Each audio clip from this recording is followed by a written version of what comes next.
return to the Union.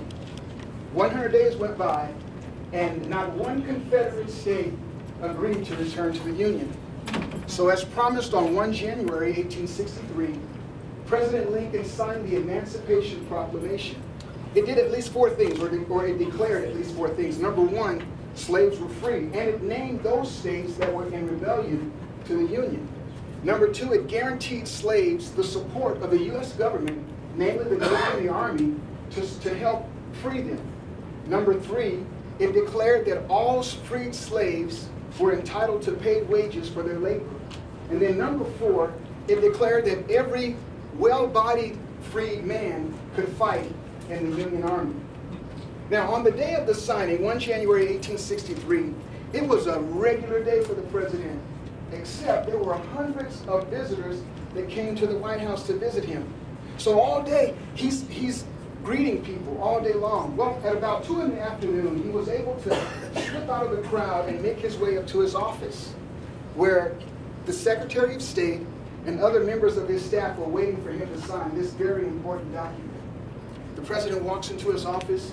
He sat down at his desk, took out a pen, he dipped the pen in ink, and he got ready to sign, but his hand was trembling. So he waited a moment. And then once he was able to steady his hand, he signed in strong letters, Abraham Lincoln. Those who were observing asked the president, Mr. President, why did you wait? Were you nervous? Did you have doubts? Were you uncertain about signing this document? He said, no doubts. I was not uncertain. He said, you see, I've been shaking hands since 9 o'clock this morning, and my hand was very tired. Had I rushed through and signed with a wavering hand, others would see a signature that was weak, and they would say, he was nervous, he was uncertain, he had doubts. He said, I've never been more sure of anything in all my life. My whole soul was in this signing. Now, some reactions to the signing of the Emancipation Proclamation. The Northern whites were angry. They saw the signing as more of an attempt to abolish slavery than an attempt to save the Union.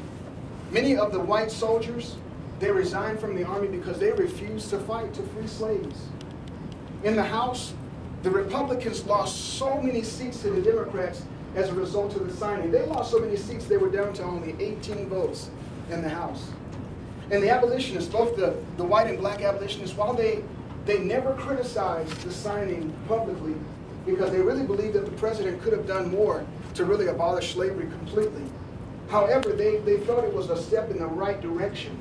Now, in closing this brief excerpt, I just want to read one final sentence in the Emancipation Proclamation, and it reads this. It says, and upon this act, sincerely to believe to be an act of justice, warranted by the Constitution, upon military necessity, I invoke the considerate judgment of mankind and the gracious favor of Almighty God. Thank you. Thank